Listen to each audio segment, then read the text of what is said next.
di udara yang merupakan subtopik terakhir dalam bab gerakan untuk sains tingkatan 5.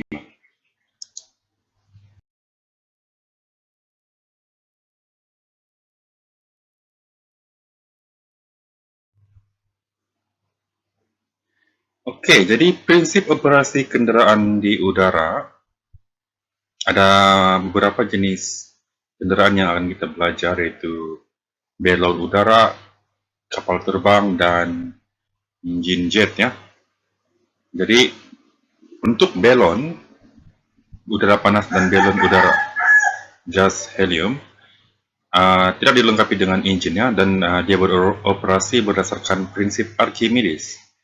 Baik udara, gas, atau gas helium yang digunakan ini mempunyai kecepatan yang kurang daripada kecepatan udara sekeliling. Akibatnya berat udara di sekeliling yang disesarkan melebihi berat sebenar balon. Ini menyebabkan daya tujah melebihi berat balon itu, dan akhirnya balon naik ke atas. Baik, untuk kapal terbang terdapat 4 daya yang bertindak ke atas kapal terbang yang bergerak ya, yaitu daya angkat, daya seretan, berat, dan daya tujah. Daya angkat disebabkan oleh prinsip Bernoulli yang akan kita bincang sebentar nanti. Berat kapal terbang ini adalah berat lah yang kita tahu. Daya seretan dihasilkan oleh rintangan udara, dan daya tujah menyebabkan kapal terbang bergerak ke hadapan. Jadi berat akan menarik kapal terbang ke bawah, daya angkat akan menyebabkan kapal terbang terangkat, daya seretan ini akan menyebabkan kapal terbang akan tertarik ke belakang, manakala daya tujah bergerak ke depan. Jadi untuk kapal terbang bergerak, daya angkat mesti melebihi berat, dan daya tujah mesti melebihi daya seretan.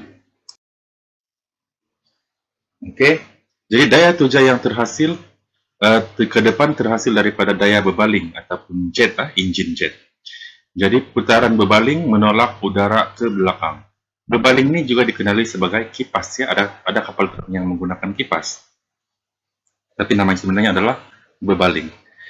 Engine jet memancutkan gas exhaust pada laju yang tinggi.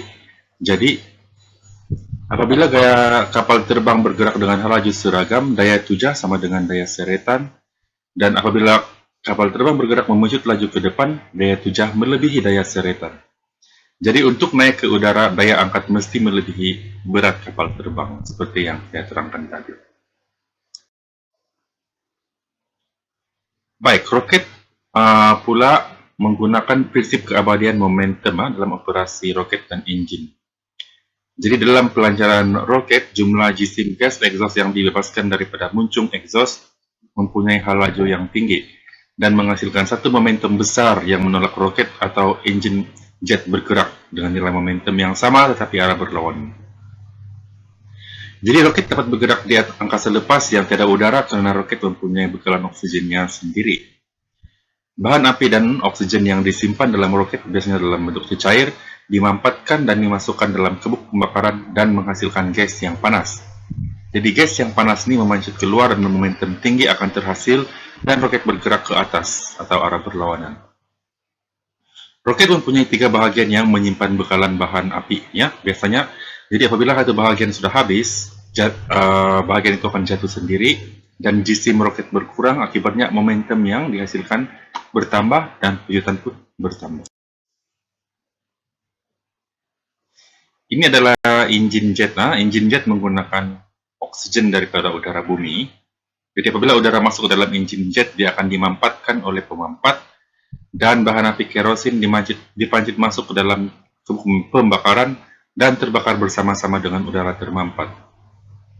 Gas exhaust yang panas dibebaskan dengan laju yang sangat tinggi dan menghasilkan momentum ke bawah. Oke, momentum ya. Menurut prinsip keabadian momentum, momentum besar ke belakang dihasilkan oleh gas exhaust, mengakibatkan kapal terbang memperoleh momentum yang sama bergerak ke hadapan. Baik, ini membawa kita kepada prinsip Bernoulli ya. Jadi prinsip Bernoulli ini adalah berkaitan dengan hubungan antara tekanan dengan laju bendalir. Menyatakan bahwa apabila laju bendalir bertambah, tekanan dalam bendalir itu berkurang. Oke, jikalau laju bendalir berkurang, tekanan akan bertambah. Contoh bendalir ialah cecair, gas, udara, dan air ya. Jadi prinsip ini menggunakan anggapan bahwa bendalir adalah mantap, tidak kehilangan tenaga, berlaku serta bendalir likat dan tidak termampat. Contohnya dalam aliran air dalam gambar raja ini, pada P dan Q aliran air adalah perlahan ya, terendah, akibatnya tekanan menjadi tinggi. Tetapi pada Q tekanan adalah rendah karena aliran air adalah laju. Oke, jadi ini adalah prinsipnya. Oke, seterusnya aplikasi prinsip Bernoulli ini diaplikasikan dalam pembinaan sayap kapal terbang. Oke, sayap kapal terbang dan bentuk kapal terbang adalah berbentuk aerofoil ya. Jadi ini mengakibatkan udara bergerak lebih laju di atas sayap daripada bahagian bawahnya. Jadi aliran udara yang laju akan menghasilkan tekanan yang rendah, maka tekanan yang tinggi dari bawah akan menghasilkan daya angkat yang terhasil ya, karena udara di bawah sayap adalah perlahan, bergeraknya perlahan, dan tekanan yang dihasilkan adalah tinggi, maka ia akan menekan dan mengangkat sayap kapal terbang itu ke atas. Akibatnya daya angkat terhasil. Baik, jadi itu saja untuk pergerakan ataupun kendaraan di udara ya. Jadi diharapkan pelajar dapat memahami apa yang telah saya sampaikan, dan jika ada soalan bolehlah menulis di ruangan komen, dan tolong like, share, dan subscribe jika slide ini membantu Anda. Sekian dan terima kasih.